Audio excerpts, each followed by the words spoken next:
So basically, when we think of imaging for acute ischemic stroke patients, there are two choices, CT or MRI. Most places do CT because MRI is not readily available. So at my hospital, that's what we use. And I know in the United States that most other hospitals are doing the same. So we have a stroke imaging protocol that the radiology department has agreed with the stroke service on. And so we quickly obtain a plain head CT to rule out hemorrhage and to get some approximation of the extent of the ischemic injury.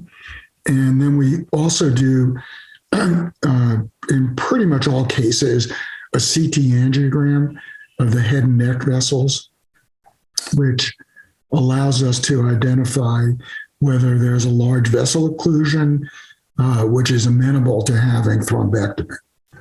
Now, in many cases, we also add on CT perfusion, which gives an approximation of the extent of the ischemic injury and what percentage of that is actually already irreversibly damaged, or what we call ischemic core. So I would say in the majority of our acute stroke patients, we're doing all three: a head CT, CT angiogram, and CT perfusion.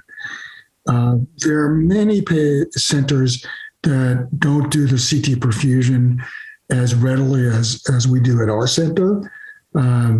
But I think that it does have some potential value, especially in a later time window for identifying thrombectomy candidates. So before I get into specifics about identifying candidates, let's also talk briefly about MR.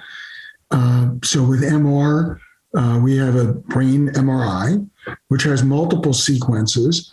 And for acute stroke, the most important sequence is diffusion imaging, because with diffusion imaging, you can readily see the region of ischemia, and it actually is much better than CT for identifying acute ischemic injury. We also have MR angiography, which is pretty similar to CT angiography for identifying large vessel occlusion. On MR, we also have another modality called MR perfusion imaging, which focuses on blood flow, and that can be used to identify the regions of the brain that are not being perfused well.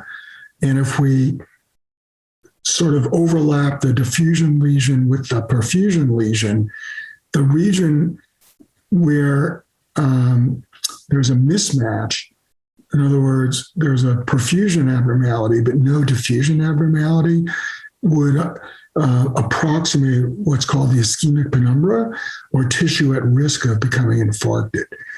Now, the diffusion lesion is considered by many to be the ischemic core, but that's not exactly true, because early after stroke onset, with rapid reperfusion, you can actually salvage some of that tissue that's abnormal on diffusion.